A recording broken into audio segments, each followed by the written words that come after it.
louvar a Deus, de se aproximar de Deus em tempos difíceis, onde nós percebemos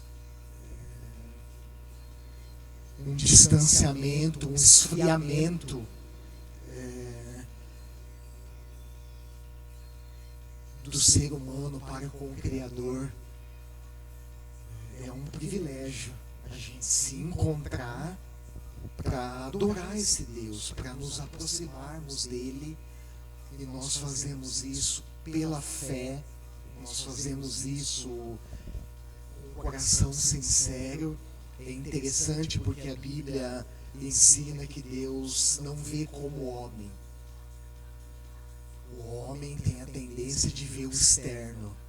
E é impressionante como nos nossos dias as aparências, elas enganam, e não só isso, como as aparências, elas têm atraído pessoas.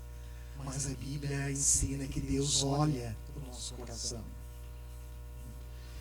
E Ele procura então encontrar dentro de cada um de nós um coração sincero, um coração genuíno, um coração que se aproxima dele pelo que ele é, não pelas coisas que ele pode nos dar. Eu me lembro no início da minha conversão, uma das coisas que eu ouvia muito era tipo assim: se você estiver firme com Deus, se você buscar a Deus, as bênçãos te alcançarão. E eu confesso que no início da conversão eu ouvia aquilo e ficava tentando entender algumas coisas. E com o passar do tempo nós então vamos amadurecendo, vamos estudando a Bíblia, e nós vamos aprendendo que de fato o que mais importa é estar com Deus, é andar com Deus, é conhecer esse Deus que ao longo da história se revelou ao ser humano. E eu vou falar um pouquinho disso ao refletir nesse tema com vocês. Esse Deus que criou o homem à sua imagem e semelhança e o criou para se relacionar com ele. O criou para se revelar e se relacionar com o homem. E nós percebemos então, aprendemos a partir da perspectiva bíblica, que esse relacionamento ele sofre um golpe fatal, um golpe muito duro, por causa do pecado. E nós cantamos esse hino agora há pouco. Para resolver a questão do pecado, Deus envia o seu único Filho, Jesus Cristo. E Ele então consuma na cruz o sacrifício que Deus havia estabelecido antes da fundação do mundo. E aí talvez você está aí sentado me ouvindo e pensando: qual o objetivo desse sacrifício? Foi nos salvar, foi nos alcançar, foi nos redimir, nos libertar da escravidão desse pecado e nos conceder uma nova vida. E a gente não pode pensar na salvação como uma apólice que nos livra do inferno. Isso seria, irmãos, reduzir o sacrifício de Jesus a uma coisa muito insignificante, a uma coisa muito pequena diante da grandeza que Ele fez por nós.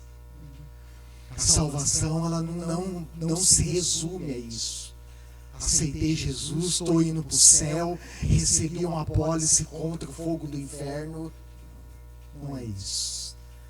A salvação, principalmente quando a gente olha para as Escrituras, ela nos conecta, ela reconcilia essa ruptura, essa relação rompida por causa do pecado. Ela é reconciliada por meio do sangue de Jesus que foi derramado naquela cruz. Então faz todo sentido a canção que nós cantamos agora, esse hino. Faz todo sentido. Foi na cruz que Deus então restabelece o nosso relacionamento com Ele. E como que é isso, pastor? Isso é pela fé. É É quando nós cremos em Jesus. E eu vou falar um pouco desse Jesus incomparável para você nessa noite. Amém? Abra sua Bíblia então comigo, por favor, lá no Evangelho de João, capítulo 1. Prólogo, na abertura do Evangelho, capítulo 1, nós vamos ler os versos 14 ao 18. Eu vou fazer leitura na NVI, nova versão internacional, mas aí cada um acompanhe na versão que você tem e que você está acostumado a ler e fazer as suas reflexões bíblicas. Evangelho de João, capítulo 1, versos 14 ao 18. Está registrado assim: aquele que é a palavra tornou-se carne e viveu entre nós. Vimos a sua glória, glória como do unigênito vindo do Pai, cheio de graça e de verdade. João dá testemunho dele. Ele exclama: este é aquele de quem eu falei. Aquele que vem depois de mim é superior a mim, porque já existia antes de mim. Todos recebemos da sua plenitude graça sobre graça. Pois a lei foi dada por intermédio de Moisés. A graça e a verdade vieram por intermédio de Jesus Cristo. Ninguém jamais viu a Deus, mas o Deus unigênito, que está junto do Pai, o tornou conhecido. Amém. Esse é o texto. Alguns outros eu vou fazer a citação e a leitura com vocês. Alguns outros eu citarei. Peço que você anote e leia e estude durante a semana. Então, já na abertura aqui do seu evangelho, o apóstolo João, irmão de Tiago, filho de Zebedeu, um dos apóstolos de Cristo, ele destaca aqui algumas particularidades extraordinárias a respeito de Jesus. Logo nos versos 1, dá uma olhada aí de novo. No princípio, aquele que é a palavra, ou seja, o verbo logos no grego, o logos de Deus, estava com Deus no princípio. E nesses dois versículos é impressionante como que a Bíblia ela é reveladora, como que ela é profunda. Nesses dois versos, João enfatiza duas realidades importantes. A primeira é que Jesus existia antes da fundação do mundo. Eu me lembro, no início da minha conversão, eu tinha um conhecimento superficial sobre isso, e a minha ideia, quando eu li os evangelhos, é que Jesus ele só passou a existir a partir do seu nascimento, quando a gente lê nos evangelhos, mas não foi assim. Desde antes da fundação do mundo, ele já existia. Então essa é a primeira realidade que o apóstolo João aponta. E a segunda é a sua natureza, a sua essência divina. E aí ele estabelece um paralelo interessante com Gênesis capítulo 1, versos 1 e 2. Eu não vou ler esse texto, mas você pode acompanhar depois. No princípio, está escrito Gênesis 1, 1. No princípio criou Deus os céus e a terra. Então ele estabelece esse paralelo impressionante, para trazer à tona de maneira sublime esse Jesus que já existia antes da fundação do mundo, cuja natureza divina é completa, um ser completo, que inclusive interagiu na criação. Você vai acompanhar isso no livro de Gênesis, eu não vou entrar nesses detalhes, mas interage, houve uma interação. Quando você lê os primeiros versos do livro de Gênesis, você vai perceber isso, que houve uma interação, uma participação conjunta da Trindade. Deus Pai, Deus Filho e Deus Espírito Santo presentes e agindo juntos no ato da criação. Construindo o cosmos, que nós conhecemos como universo, o mundo que nós habitamos, esse universo que foi colocado em ordem por esse Deus. Inclusive o ser humano foi, juntamente com todos os seres criados por Deus, o ser humano, então, como ápice dessa criação, ele foi incluído nesse cosmos, nesse universo extenso, vasto, que nós conhecemos uma pequena parcela e que, aliás, nós somos uma pequena porçãozinha desse vasto universo. No versículo 3 de João, dá uma olhadinha aí. Ele afirma: todas as coisas foram feitas por intermédio dele, Jesus, e sem ele, nada do que existe teria existido. Isso é muito interessante, muito importante. E um outro ponto que merece destaque é a posição que João assume durante a narrativa e os ensinamentos que isso fica para nós hoje como igreja. Olha só o versículo 6 e 7. Acompanha aí. Surgiu um homem enviado por Deus, chamado João. Ele veio como testemunha, grave essa palavra, ele veio como testemunha para testificar acerca da luz, a fim de que por meio dele todos os homens cresçam. João está falando dele mesmo. Interessante que ele não fala na primeira pessoa. Isso é uma coisa que chama a atenção na narrativa construída por ele. Mas uma das grandes lições, e é isso que eu quero destacar com vocês, que João ensina na sua narrativa, é a lição da humildade. De alguém que se coloca no seu devido lugar, de alguém que se coloca na sua devida posição e reconhece que ele é um mensageiro de alguém superior a ele.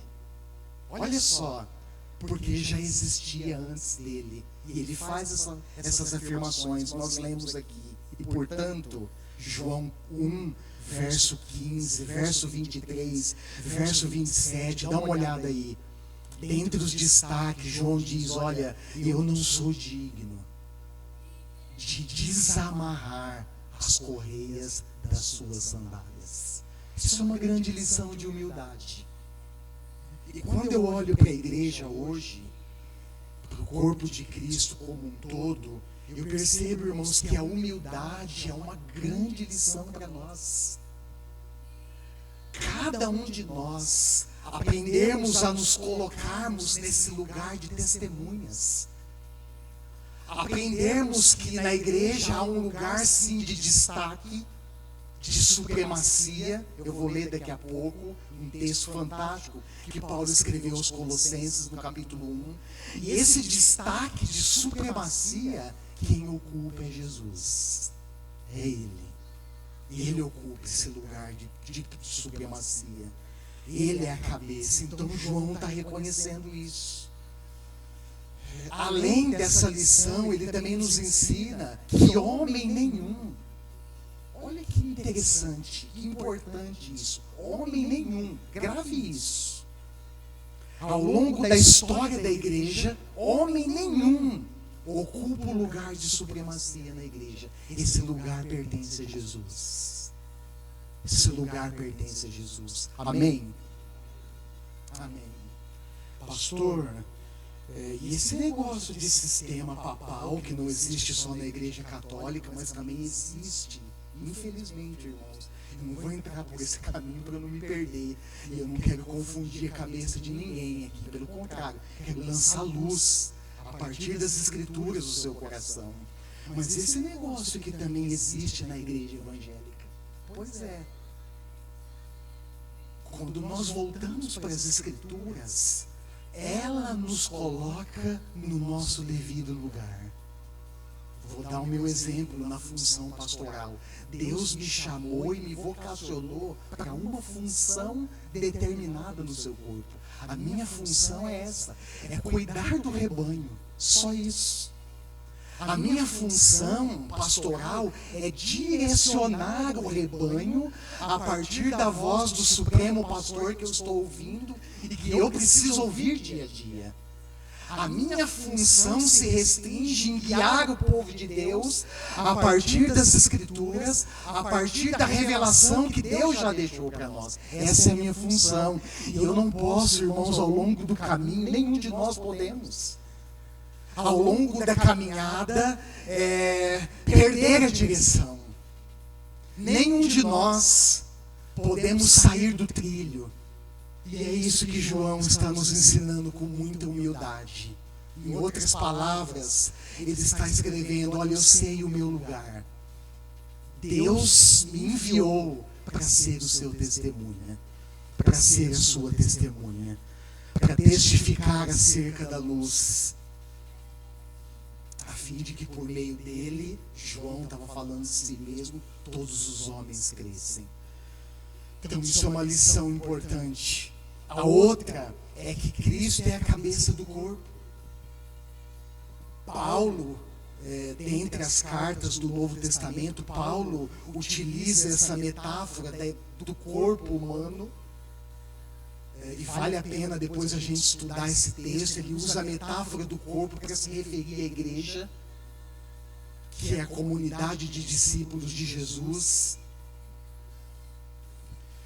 E Cristo é a cabeça desse corpo. E quando nós paramos para pensar um pouco nessa metáfora da igreja como corpo humano, e quando nós paramos principalmente para pensar na função da cabeça desse corpo, nós lembramos que todo comando para o corpo vem da onde? Vem da cabeça. Inclusive, isso é uma grande realidade da morfologia humana, do corpo humano. Tudo está concentrado aonde? Aqui. Eu não mexo o indicador, o dedão, nada, se o comando não vier da minha cabeça. E é isso que Paulo, por exemplo, aos Efésios, capítulo 1, verso 22, eu quero ler esse texto com vocês. Ele está enfatizando, abre lá, você que é rapidinho de endereço bíblico, olha lá, Efésios 1, 22.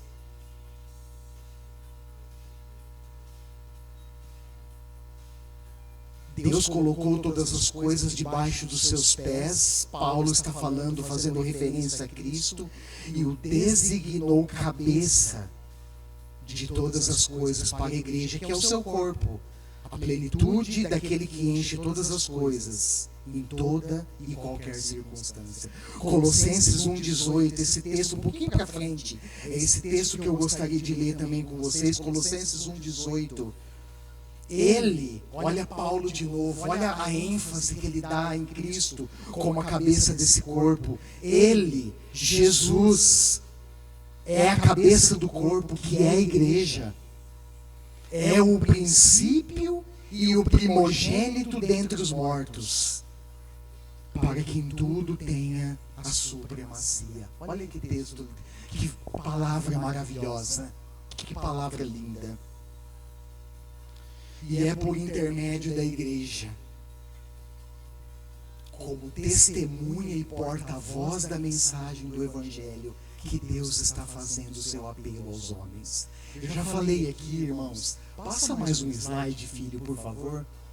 Tem algumas ênfases que eu gostaria de trabalhar. Eu já falei aqui, e eu quero reforçar novamente. A igreja, Davi, passa mais um slide, por favor. Eu gostaria de reforçar o que eu... Dá um toque para mim lá, Gui, fazendo favor. Gostaria de reforçar algo que eu já falei aqui, da importância da igreja. Isso, obrigado. Jogar um copo de água fria daqui da frente até lá no fundo. Será que chega lá? Isso.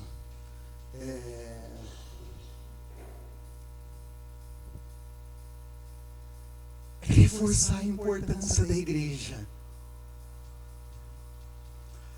como testemunha de Jesus nesse mundo.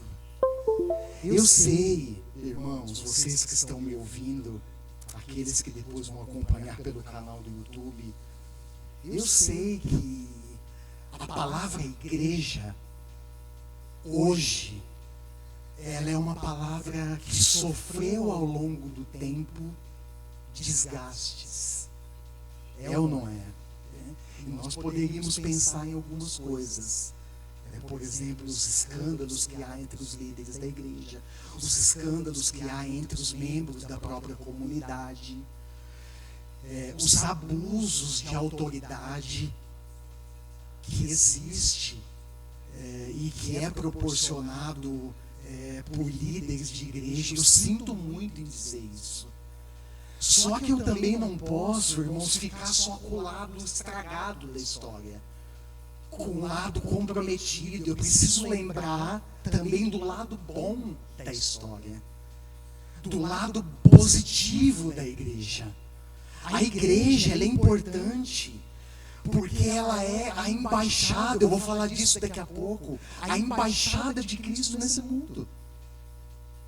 Quando Deus nos chama, quando Deus nos salva e nos insere no seu corpo, que é a igreja, Ele nos chama, Ele muda a minha vida e a sua vida, Ele vai transformando a nossa vida, e nós nos tornamos, então, testemunhas de Jesus nesse mundo. O que eu estou querendo dizer com isso? Que o papel da igreja, ainda que seja uma palavra desgastada, continua importante. E a igreja, nós sabemos, é você, sou eu, somos nós. E Deus te chamou para ser um testemunha fiel dele nesse mundo. Amém? Deus nos chamou, irmãos, para fazer diferença nesse mundo. E é isso que o apóstolo João está trazendo à tona, logo na introdução do seu evangelho. Ele, Cristo, é a cabeça do corpo. E nós somos enviados por Ele a esse mundo como testemunha. E é por intermédio da igreja, como testemunha e porta-voz da mensagem do Evangelho, que Deus continua fazendo o seu apelo aos homens.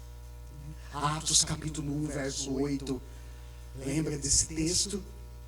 Se você puder abrir rapidinho, eu quero ler junto com você esse texto. Atos 1, 8. O médico Lucas está lembrando um episódio muito histórico, mas muito significativo na vida da igreja. É quando os apóstolos, os discípulos estão reunidos em Jerusalém. Então a promessa, Atos 1:8, a promessa de Deus se cumpre. O Espírito Santo desce sobre eles. E quando o Espírito Santo desce sobre eles, eles então recebem poder de Deus. Para quê? Para ser testemunhas. Olha só, Atos 1:8. Vamos ler junto? 1, 2, 3. Mas receberão poder quando o Espírito Santo descer sobre vocês. E serão minhas testemunhas em Jerusalém, em toda a Judéia, Samaria e até os confins da terra. Agora abre rapidinho, emenda aí 2 Coríntios 5:20. Vamos ler junto também esse texto. Segunda carta de Paulo aos Coríntios 5:20. Então nós recebemos o poder de Deus no Espírito Santo para testemunhar desse Jesus, para falar daquilo que Ele tem feito na sua, na minha e na nossa vida. Amém? 2 Coríntios 5:20. Vamos lá, 1, 2, 3. Portanto, somos embaixadores de Cristo, como se Deus estivesse fazendo o seu apelo por nosso intermédio.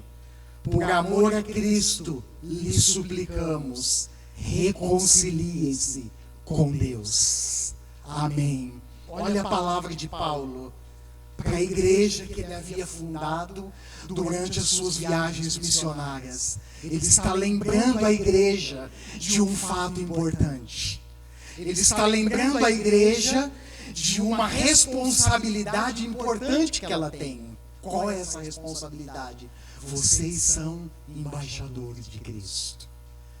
E quando nós lembramos da figura de um embaixador, diplomata, nós lembramos que essa pessoa, ela é importante pela função que ela ocupa. Não é? Nós sabemos que o embaixador é importante pela mensagem que ele carrega e proclama entre as nações. E Paulo está lembrando a igreja, olha, vocês são portadores de uma mensagem importante e mais do que isso. Vocês são representantes de Cristo nesse mundo. É isso que nós somos. É pouca coisa? É muita coisa. Mas muitas vezes, irmãos, quando eu olho para esse texto, eu olho para a realidade da igreja, eu percebo que falta não só uma devida compreensão do que Paulo está escrevendo, mas falta de fato nós vivermos à luz ou segundo essa realidade. Nós somos embaixadores, somos ou não somos? Amém, nós somos. E nós precisamos viver à altura dessa representatividade. É isso que precisa impactar a nossa vida. É essa realidade que Paulo escreve, que precisou impactar a igreja naquele tempo e precisa nos impactar ainda hoje. É lembrarmos quem nós somos. É lembrarmos a mensagem que nós carregamos, e mais do que isso, é lembrarmos a representatividade que a igreja exerce nesse mundo. Tá certo. Talvez você pense, pastor, mas é inevitável os escândalos. É inevitável. Jesus preveu isso. Quando nós lemos os evangelhos, está escrito lá, ele previu que haveria escândalos mesmo.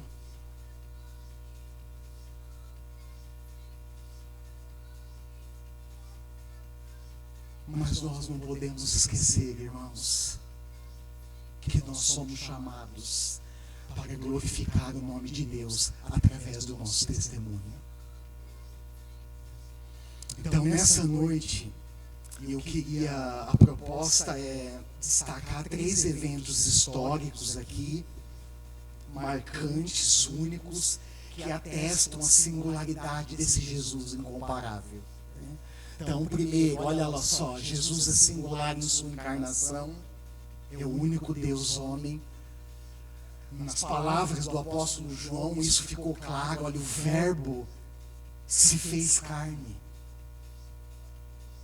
É interessante porque o apóstolo João poderia ter escrito assim, o verbo se tornou ser humano, mas ele prefere usar a palavra se tornou carne, para mostrar, para enfatizar ao seu público, aos seus leitores e para nós hoje. O que isso significou para Deus? O que Jesus precisou fazer? Já pensou nisso? Nós vamos ler um texto no final que fala sobre isso, na conclusão. O que Jesus precisou fazer para se tornar homem? Quando nós lemos a narrativa do nascimento de Jesus rápido, nós não prestamos atenção nos detalhes. Mas ele é singular. Algumas coisas nós veremos na sua encarnação, ele é singular na sua morte. Só ele morreu pelos pecados do mundo. Se hoje nós recebemos o perdão dos pecados, é porque houve derramamento de sangue. E ele é singular na sua ressurreição, ou seja, só ele venceu a morte. Amém? É esse Deus que você crê.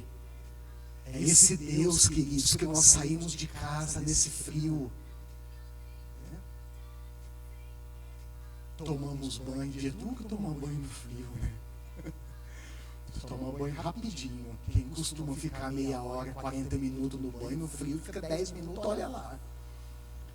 Mas que nós saímos de casa, que nós nos ajuntamos, que nós louvamos, que nós adoramos. É esse Deus singular em 3 coisas e muito mais, e muito mais. Então eu quero pensar um pouco sobre isso. Primeiro, Antes de entrar nesse primeiro ponto do seu nascimento, eu quero destacar uma palavra que o apóstolo João usa. Aí de novo, abra sua Bíblia no Evangelho de João, capítulo 1, verso 14.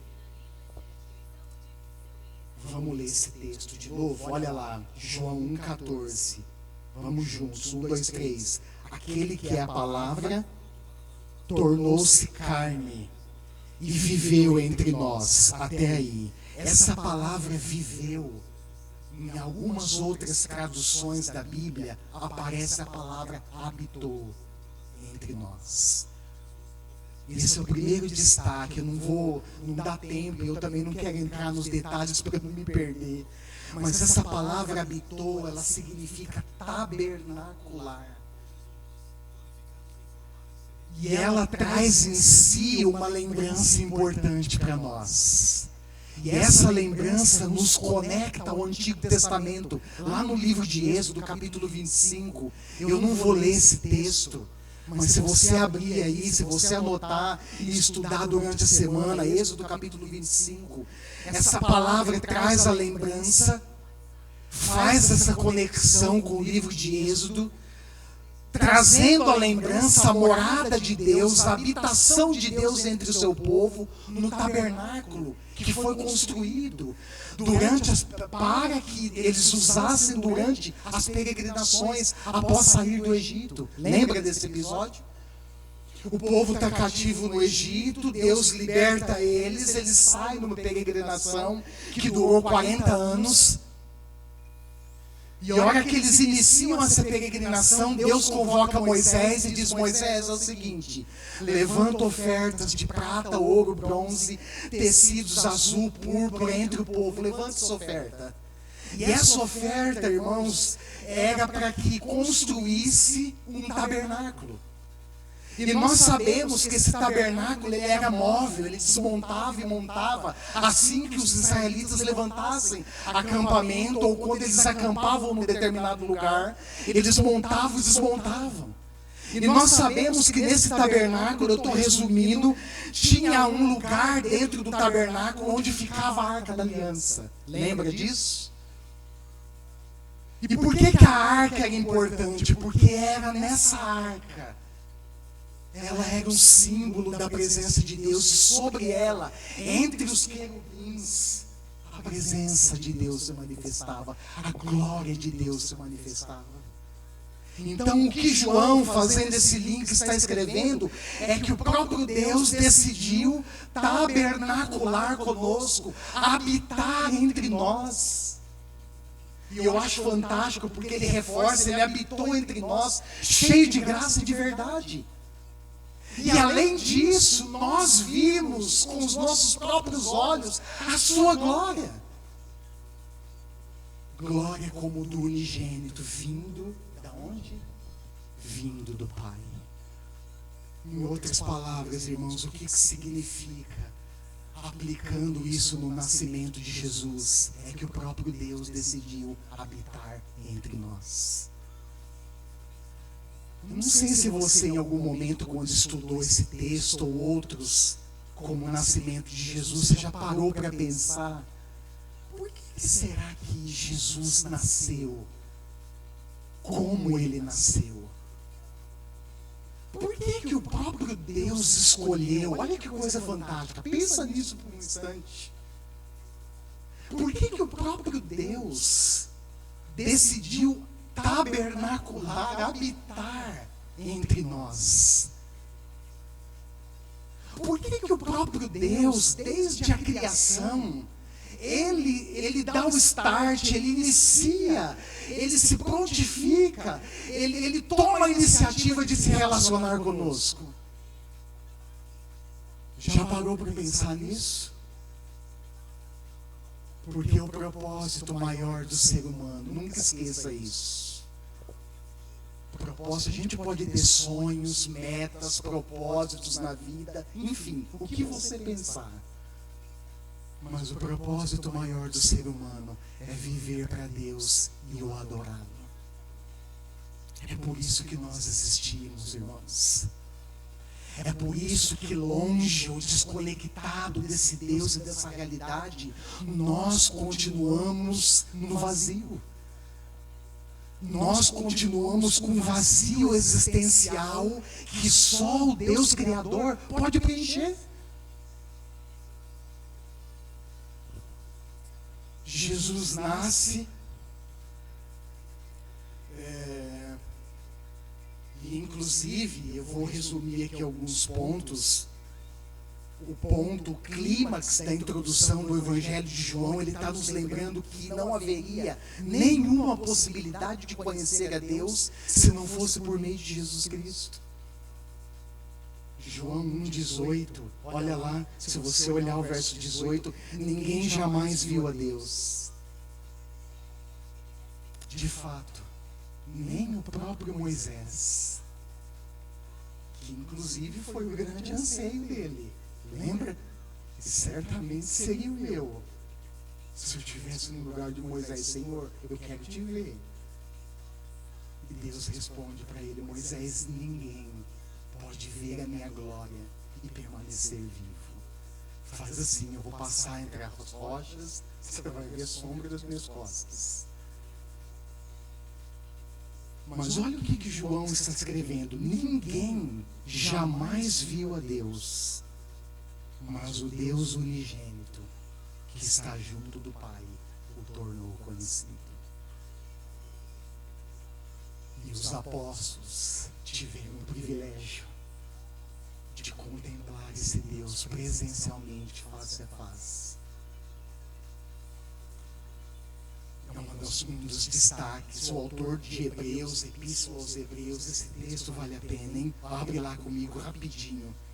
Hebreus 1:3. Olha que o autor de Hebreus aqui está confirmando essa realidade. Olha só, Hebreus 1:3. O Filho é o resplendor da glória de Deus. Olha só, o Filho, vou repetir, é o resplendor da glória de Deus e a expressão exata do seu ser, sustentando todas as coisas por sua palavra poderosa. Amém. E João vai falar também que por meio dele tudo existe, tudo foi criado.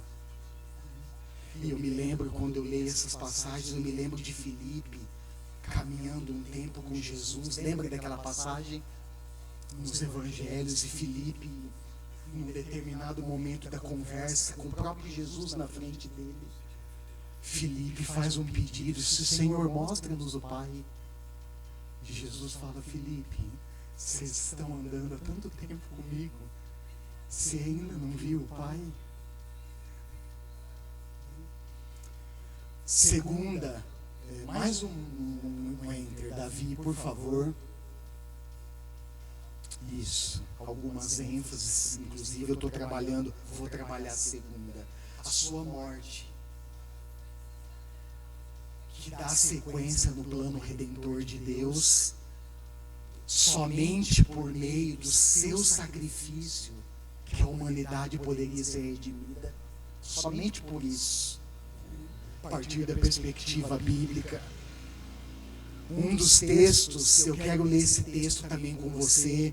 Abre lá Isaías, lá no Antigo Testamento, um dos textos mais fantásticos das Escrituras, que descreve essa realidade com uma intensidade. Irmãos, quando eu leio esse texto mexe com as minhas emoções. Esse texto abala o meu coração, não tem jeito. Olha só, Isaías capítulo 53. O profeta está descrevendo essa realidade ao ponto de mexer profundamente com as nossas emoções.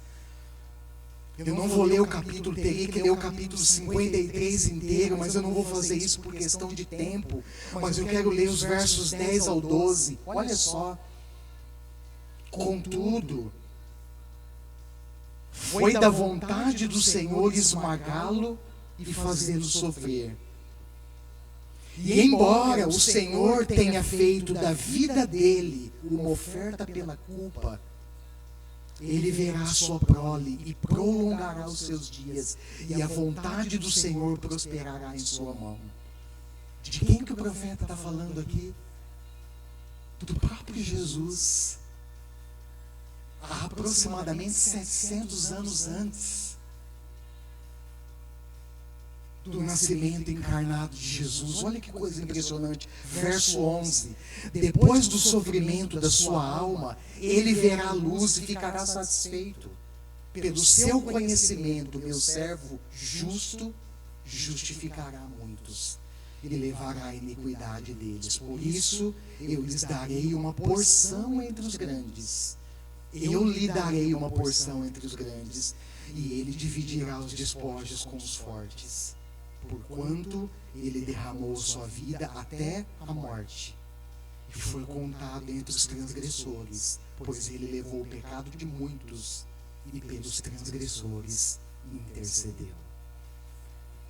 Impressionante, nesse finalzinho, que o profeta Isaías lembra até da intercessão de Jesus na cruz, momentos finais de entregar o seu espírito. Lembra?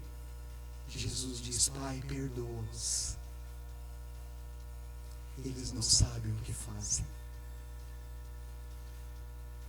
Jesus olha para a pessoa que está do seu lado, fala assim para ela: Jesus foi a oferta pela culpa de todos nós. Através da sua morte, Romanos 5, 1 e 2, depois você pode acompanhar, nós somos justificados. E mais, nós temos paz com Deus. Nós temos paz com Deus. E o terceiro ponto, estou resumindo muita coisa por causa do tempo, a sua ressurreição.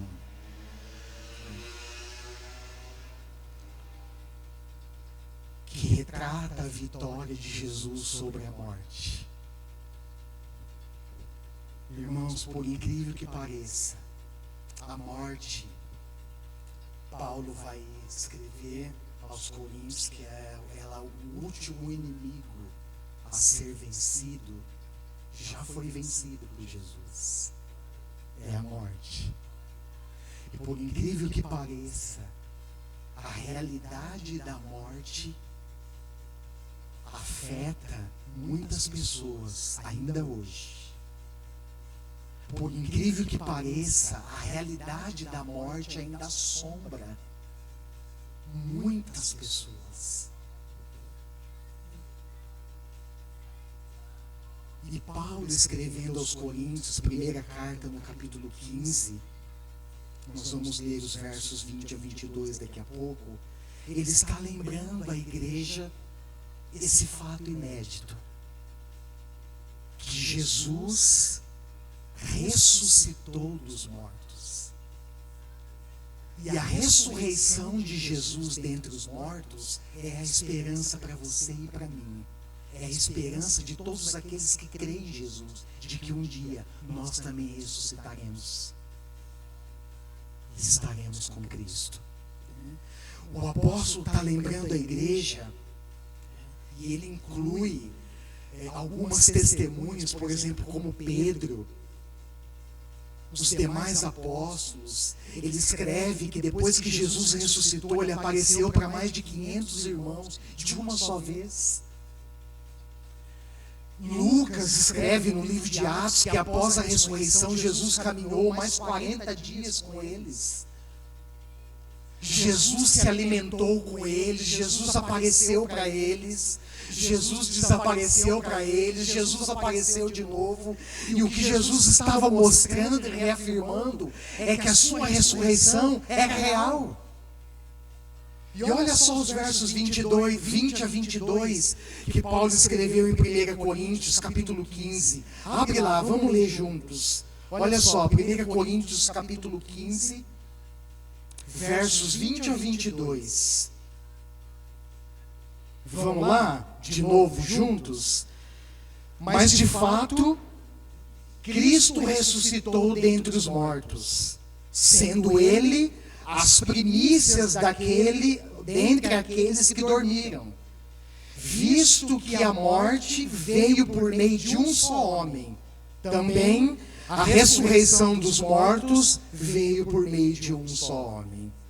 Pois, da mesma forma como em Adão todos morrem, em Cristo todos serão vivificados. Aleluia!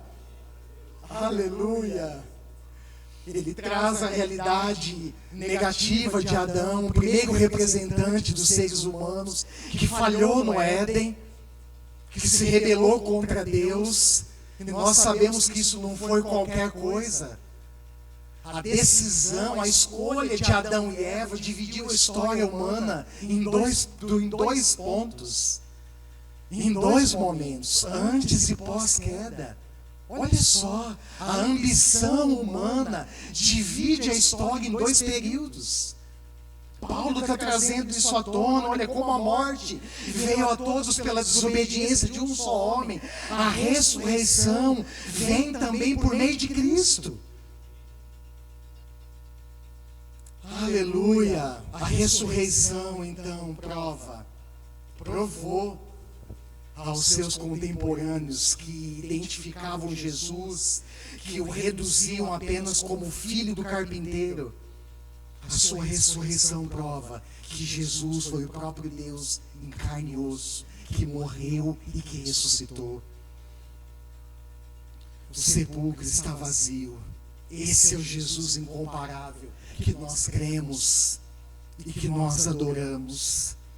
E por último, eu quero encerrar. Pode passar mais um slide, Davi, por favor. Mais um. Desculpe, volte um, eu esqueci. Eu passei aqui, quando eu falei da palavra habitou, tabernaculou, eu esqueci desse segundo ponto. João teve uma visão gloriosa quando ele estava exilado em Patmos. Você vai lembrar desse texto. Apocalipse capítulo 21, versos 1 ao 5. E nessa visão gloriosa ele vê a Nova Jerusalém descendo do céu. E nessa Nova Jerusalém, o que mais importa para nós é que nessa Nova Jerusalém o próprio Deus estará tabernaculando conosco. Ele vai habitar conosco. Novos céus e nova terra, Nova Jerusalém que desce dos céus. Eu havia me esquecido disso. E eu quero encerrar mais um, Davi. Isso.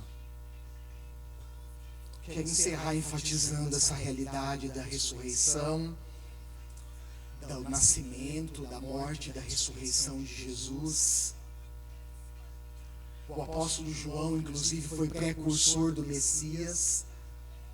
Se você for ver lá João 1, 19 a 22, eu não vou fazer leitura. João, então, ele responde a pergunta dos sacerdotes, dos mestres da lei, que foram enviados até ele para perguntar quem ele era. Quem é você? Eles achavam que João era Jesus. E João diz, olha, ele responde com Isaías 43, eu sou a voz daquele que clama no deserto. Façam caminhos retos para o Senhor. João é precursor desse Messias maravilhoso, desse Jesus incomparável. João foi testemunho ocular do ministério público de Jesus. E por isso ele registra com todas as letras. Olha aí, se você tiver aberto em João ainda, João 1,14 nós lemos, e vou ler de novo. Aquele que a palavra tornou-se carne, habitou entre nós, viveu entre nós, vimos a sua glória, glória como do unigênito vindo do Pai, cheio de graça e de verdade. Esse verbo divino se transformou no homem Jesus. Esse verbo divino entrou na realidade humana, passou a fazer parte da nossa história.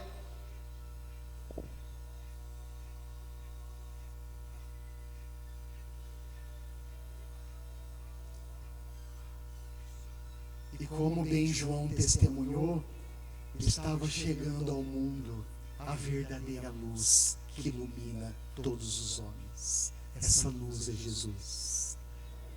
Essa luz é Jesus.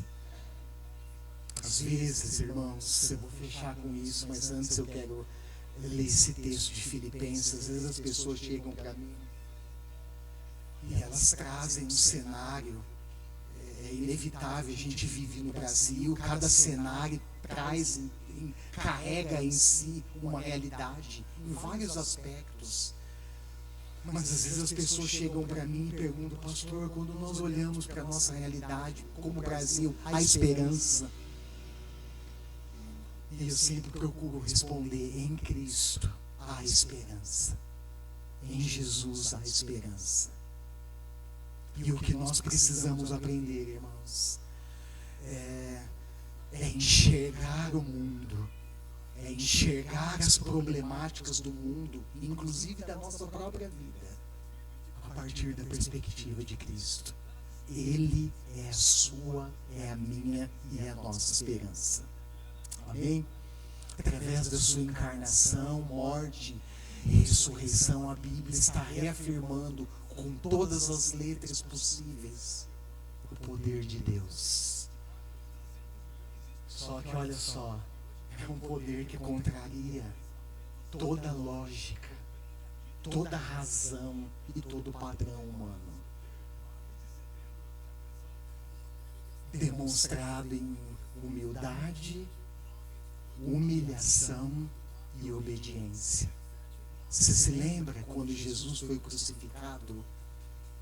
Em cima dele pregaram uma placa. O que estava escrito naquela placa? Jesus, o Rei dos Judeus. Você sabe que isso gerou uma contenda entre os judeus. Eles queriam que Pilatos tirasse a placa de lá. Sabe por quê? Porque na configuração de poder que os judeus têm, ele não é diferente do resto da humanidade. Esse Messias jamais morreria crucificado. Isso não é símbolo de poder para os judeus, isso é símbolo de escândalo, de vergonha, de humilhação e de derrota.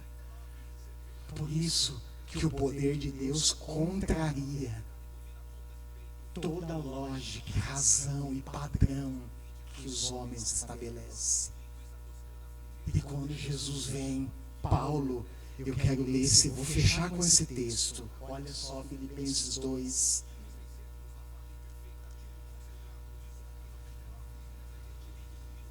O que Paulo inclui nessa carta aos Filipenses é um hino cristológico antigo. Provavelmente ele teve contato com esse material e ele então utiliza desse material, ele inclui esse material nesse momento da carta aos Filipenses. E é esse hino cristológico que reflete para nós o que Deus determina, o que Deus define como padrão. Olha só, Filipenses 2, 6 ao 11. Que embora sendo Deus, não considerou que o ser igual a Deus era algo a que devia apegar-se. Pode ler junto comigo, vamos lá. Mas esvaziou-se a si mesmo, preste atenção, vindo a ser servo, tornando-se semelhante aos homens, e sendo encontrado em forma humana, humilhou-se a si mesmo e foi obediente até e morte de cruz. Por isso, Deus o exaltou à mais alta posição e lhe deu o nome que está acima de todo nome, para que ao nome de Jesus se dobre todo joelho, nos céus, na terra e debaixo da terra, e toda língua confesse que Jesus Cristo é o Senhor, para a glória de Deus Pai. Uau! Amém. Glória a Deus. Feche seus olhos por um instante. Num breve momento de reflexão a partir do que você ouviu,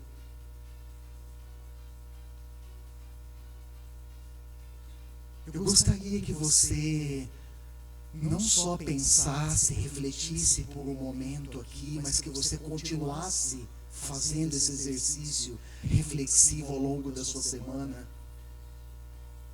Mas eu gostaria de que você, por um momento, aplicasse isso na sua vida, na sua realidade. Quem é esse Jesus para você?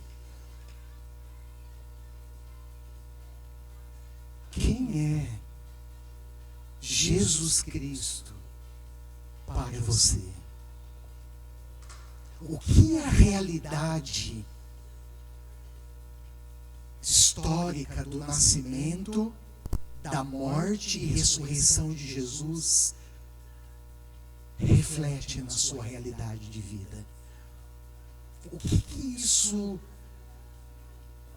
traz à tona para você? Eu gostaria que você refletisse nisso. E gostaria que, se você pudesse, você respondesse essa questão. O que Jesus é para você? O que essas três realidades desse Jesus incomparável, nascimento, morte e ressurreição, qual o significado disso para a sua vida? Eu gostaria que você fizesse essa consideração, saísse daqui refletindo. E se você puder, eu gostaria que você orasse. Com muita humildade, com muito temor, respeito. Se você puder, que você respondesse para Deus. Quem é Jesus?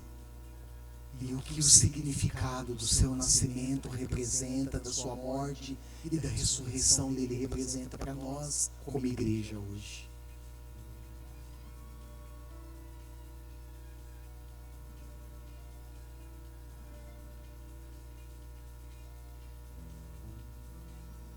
Senhor, obrigado. Eu sei que os meus irmãos estão refletindo a partir do que nós ouvimos na sua palavra revelada a nós nessa noite. Estamos diante do Senhor, diante de Ti, da Tua palavra. Nós precisamos nos posicionar. Precisa haver um posicionamento sério e responsável diante da sua palavra. Nós somos responsáveis pelo que nós ouvimos. E eu oro, Senhor, para que na minha vida e na vida dos meus irmãos, daqueles que estão me ouvindo nessa noite, na vida de cada um de nós, haja também uma reflexão profunda a partir disso. E haja também um posicionamento sério a partir do que nós ouvimos. Que de fato o seu nascimento, a sua morte, a sua ressurreição, o que o Senhor representa para nós, seja uma realidade sublime a nos nortear nesse mundo escuro e tenebroso. Seja uma realidade a nos ensinar com humildade quem nós somos. O papel, a vocação que nós desempenhamos nesse mundo. Ajuda-nos, Senhor. Ajuda-nos. Que a sua graça seja sobre cada um de nós. Em nome de Jesus. Amém. Amém. Graças a Deus. Obrigado pela paciência de me ouvir até aqui.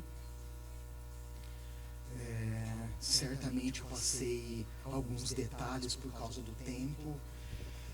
Mas eu quero encerrar o culto com alguns avisos. Mas antes dos avisos eu quero fazer menção com muita alegria do Marcos e do Rafa que nos visitam. Sejam muito bem-vindos.